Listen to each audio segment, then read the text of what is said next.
Today, I want to show you the tips and tricks that I personally use in order to help myself psychologically to get rid of more stuff.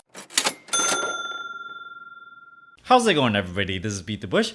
By no means am I claiming that I'm a minimalist already, because as you can see behind me, I still have quite a lot of stuff. I'm basically a recovering mini hoarder. I have lots and lots of stuff. However, over the years, it's gotten a lot better. My whole attitude from the very beginning has been that whenever there's an object and there's even a little bit of value in it, I cannot throw it away. My thought is that if somehow I can take this and sell it, then I can exchange it for some sort of value. At least I can get something back. Oftentimes, I found myself only able to throw something away when it's completely useless. Let's say it's some sort of music player and it has to be so broken that I personally cannot fix it. Then I would go, okay, I'm gonna recycle it or throw it in the trash. One of the tricks that I was able to use to get rid of more stuff more easily is basically to group like things together.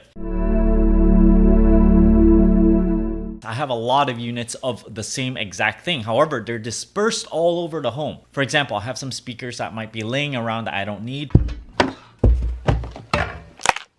If you just add up all the speaker systems, it might come out to be like 10 or 12 of them. Same thing with vacuum cleaners. I personally right now have about 5 vacuum cleaners.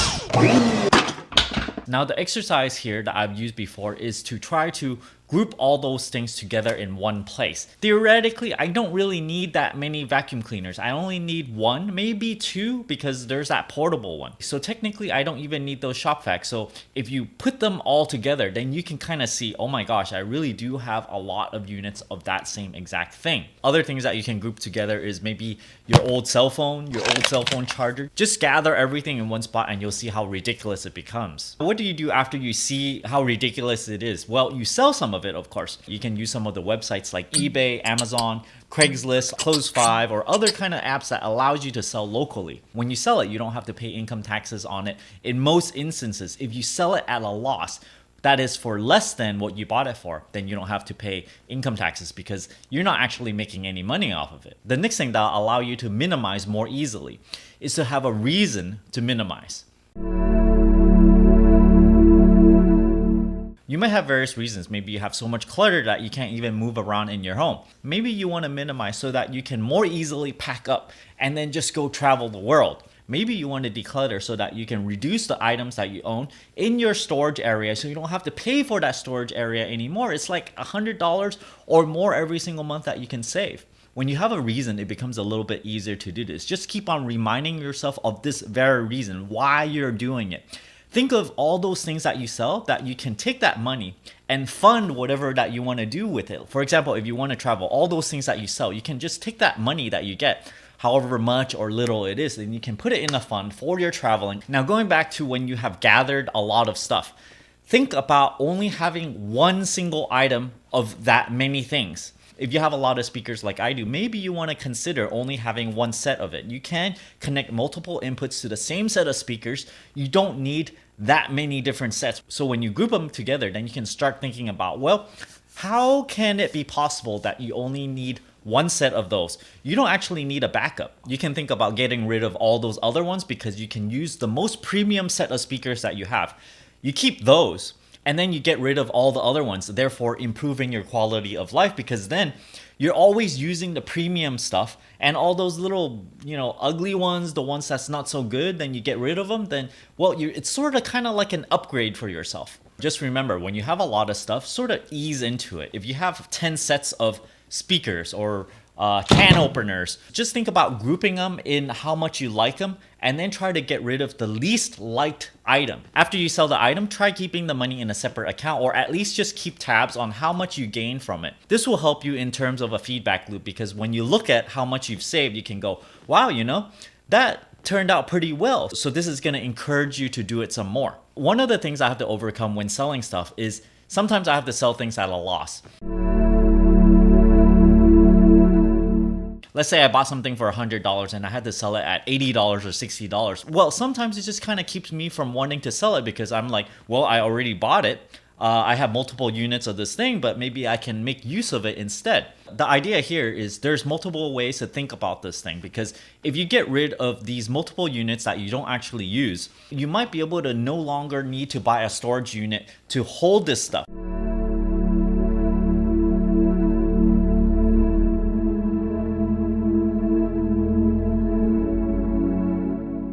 Maybe you can even downsize your living space because you reduce so much of these redundant items that you only have one of each that you need, then you don't need as much space. When you think about it, sometimes when you keep something and you're not really using it, it might just sit there without being used and it will still depreciate to almost zero.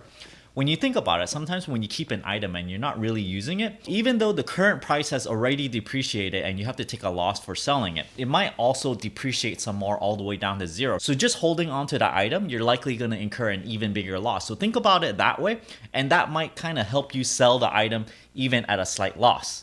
Now, sometimes we might psychologically think that we need certain items. That's the main thing about hoarding, because people hoard it thinking, oh yeah, sometimes later, 5 years later, 10 years later, I might actually need to use it. If you have that issue, you might want to think about in terms of, well, if you sell it, okay, you're not going to have it anymore, but maybe in the future, you can always buy it back on eBay or something.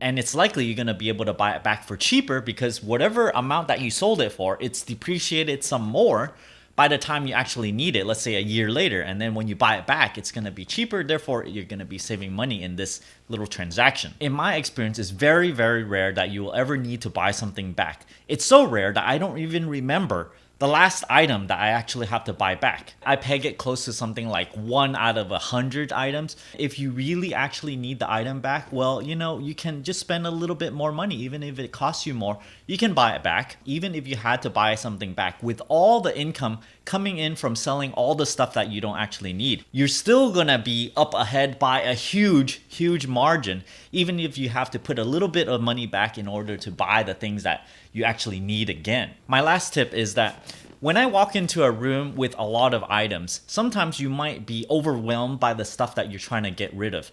You might look at things and then go, oh my gosh, there's like this here. Okay, this is how I'm gonna try and sell it. This is how I need to clean this up and get rid of it. And then before you're even done with that, your mind might wander into like another area of the room, or maybe you might walk into another part of the home and then go, okay, let me work on this for a while.